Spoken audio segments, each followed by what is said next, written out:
Gone 10 days after 9/11. I couldn't stay away from Mother Army.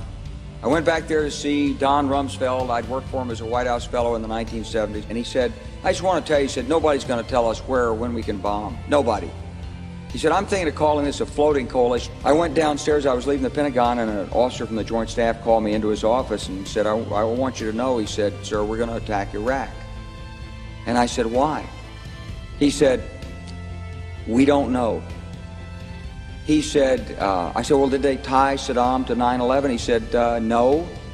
He said, but I guess they don't know what to do about terrorism, and so they think, but they can attack states, and they want to look strong, and so I guess they think if they take down a state, it will intimidate the terrorist. And you know, it's like that old saying, he said, if the only tool you have is a hammer, then every problem has to be a nail. Well, I walked out of there pretty upset, and then we attacked Afghanistan. And then I came back to the Pentagon about 6 weeks later. I saw the same officer. I said, why haven't we attacked Iraq? We still going to attack Iraq? He said, oh, sir, he says, it's worse than that. He said, he pulled up a piece of paper off his desk. He said, I just got this memo from the Secretary of Defense's office that says we're going to attack and destroy the governments in 7 countries in 5 years.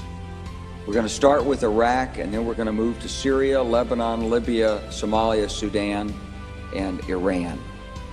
I said, 7 countries in 5 years. I said, is that a classified memo? He said, yes, sir. I was so stunned by this, I couldn't begin to talk about it. And